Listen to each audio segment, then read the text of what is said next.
Hey, it's John and Mike, brew-dudes.com, and we have a special brew, and it's we got a big help from our friends at OliveNation. Your secret ingredient, certainly anything that you like for specialty flavoring, you can get at OliveNation for your beers and beyond. And they had in stock this time around Cacao Nibs. Cacao. There you go. Let me show it to the camera. Yeah, show it to the camera.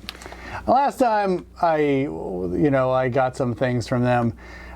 They had some powder, like cocoa powder. I think I put it into some. I tried to make a stout. It became more of like this, hefty brown porter with, a bunch of chocolate sludge in it. But this time around, I looked up a milk chocolate stout recipe. Milk chocolate stout recipe. So that's what we made here. That's what we have in front of you, in front of me, and in front of us. So I'm going to talk about the recipe as Mike takes in some whiffs. Hopefully you can get some chocolate notes off of that. And then hopefully it comes through in the flavor too. So this is the OliveNation Milk Chocolate Stout. This is a 5 US gallon batch. The water that I used was tap water treated with a Campden Tablet. And I think that's all I did. The grain bill is a grain and extract combination. This is because I ordered dry malt extract from our favorite homebrew shop, and they sent liquid malt extract, and that's just been sitting in my fridge for months. And that's why they're our favorites, because the adventure continues. The adventure does continue. I would say 90% of the time, things are just fine. I got a free scoop out of it. Okay. I ordered a bunch of rice hulls, and there was a scoop in there. Very good. They're probably missing a scoop, but now they just found out where their scoop is. Cheers. So let's talk about the grains and the extract in this beer. So let's start right from the top. 6 pounds of Pilsen DME. Okay. And then I made a mini mash. Oh. Because I wanted to add more, basically add more gravity to this beer. So I got 2 pounds of raw pale malt, that's 907 grams. 3/4 pounds of Fawcett pale chocolate malt, 340 grams. 1/4 pound of English extra dark crystal malt at 113 grams. And 3/4 pounds of Wireman Carafa 3 special malt. That's 340 grams. The special ingredients, a pound of lactose, of course. And then I took 4 ounces of these cacao nibs, soaked them in 10 ounces of vodka, and let that soak for a couple of days, and added that right at kegging. The hops in this particular beer is an ounce of nugget hops, that's 28 grams at 15.3% alpha acids. That was boiled for 60 minutes. The yeast, 1 packet of Safe Ale S04. Mashed the mini mash at 150 degrees Fahrenheit, 66 degrees Celsius for 60 minutes. And this was fermented for 2 weeks at 68 degrees Fahrenheit, 20 degrees Celsius. The original gravity was 1072. 1072, but the final gravity was 1025. So if you're feeling as you do with a little bit of lactose, bringing so actually attenuated really well. Yeah. So our ABV is only 6.17% by volume of alcohol. I'm not sure how to feel about this just yet. I think this needs to, of course I'm bringing this over because mad rush to the end of the year, but. It is fresh, but tell me about the mission. Is the mission accomplished? Let's look at at it. It is dark as night. I mean, there's very little redness trying to peek around the edges of the glass when you hold it up to the studio lights. I mean, I can't really even. It's opaque. Yeah, it is. It is dark. The first thing on the nose, when the very first sip, do you get a little bit of smoke on there? To me, I swore you were going to tell me you dropped a little bit of cherry wood, smoked cherry wood in there or something. No.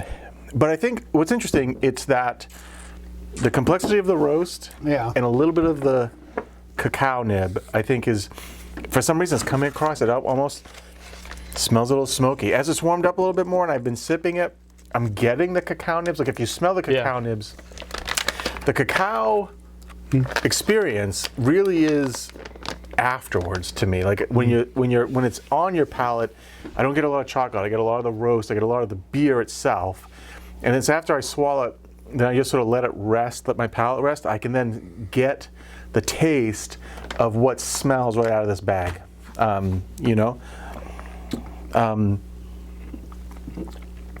There is some dark fruit character there. It is, I think that the lactose, and I have to ask, this is the quarter pound of extra special roast. So you just said, here's this little package I got from HomebrewCon. I'm going to throw it in the recipe, right? Because they gave us quarter pounds of English special roast, right? No, this actually, I bought this. Oh, really? Extra dark crystal. They gave us little packages of the same thing. Is that what it is? Nope. Again, Okay. I bought this. All right. I bought this from our store. It's anyway. So I think that crystal malt is playing in there with the cacao and that lactose. I think so there's too. some dark fruit there. It's pretty. I'm getting good. a lot of that dark fruit flavor from this. I wonder if this would present differently with now people can debate this all they want. There's no roasted barley in this stout, and some real hardcore purist would say it's a stout with roasted barley and something else with anything else. I don't necessarily ascribe to that school, that train of thought. Carafa 3 is a wonderful malt.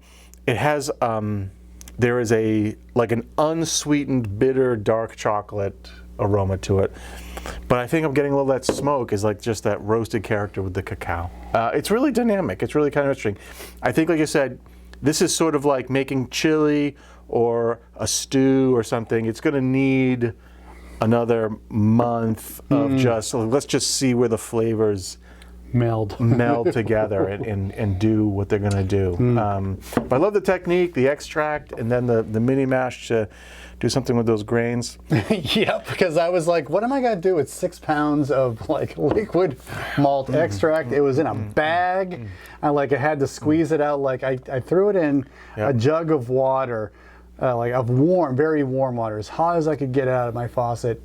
Sorry, it was a bucket. Okay, it was a bucket. Okay, because I had to have a big enough vessel to put a bag of liquid malt extract into it in the hottest water I could get right out of my faucet. Let that sit for 30, 45 minutes, and that at least got the extract to move around. But still, then you have this bag, and it's you're feeling all right, I'm going to squeeze it like toothpaste. And then I'm getting the spigot on my kettle open, and I'm rinsing the bag. I'm all right, here we go. I got as much of the extract out into this.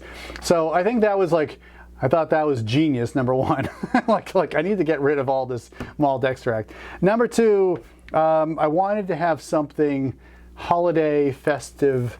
I wanted to have something that would be great in the wintertime, especially in those, really cold days.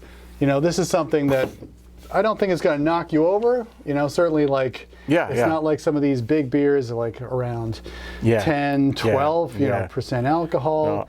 This is more of it's going to be a lot of interesting, robust flavors, but just something you can have one, or if you're feeling adventurous, two, around the campfire or whatever, the fireplace probably.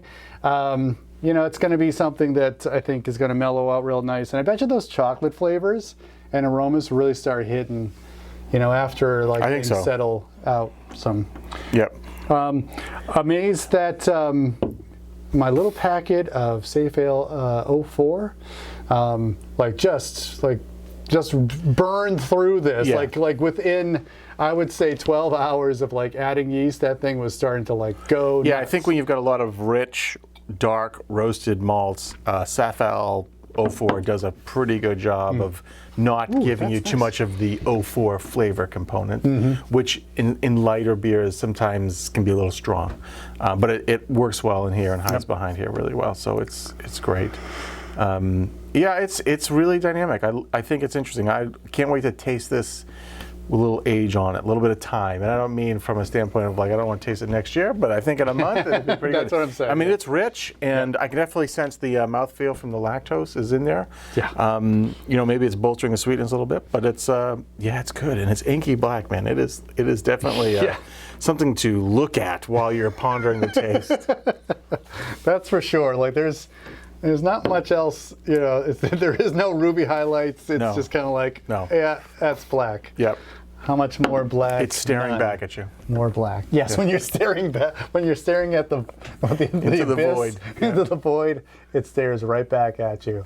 So contemplate that while you're hanging around the fireplace this Christmas holiday season. All right, well that's that. Thanks to our friends at OliveNation for providing the cacao nibs and giving us the opportunity to brew this milk chocolate stout. That will be a nice gift to whomever I give it to, or maybe just I don't know, keep to myself. We'll see. But certainly, like, I could see this being a nice one for the end of December. We'll see. Yes. I'll bring this over. So, thanks for watching. Appreciate it. If you'd like, give us the old thumbs up on the video. You can leave a comment below. Give us your thoughts on stouts and like, oh, should you slap my wrist for not using roasted barley? I don't care. Go ahead. And subscribe to our channel because we do this kind of thing every single week. For John and Mike, brew-dudes.com. Brew on. Cheers.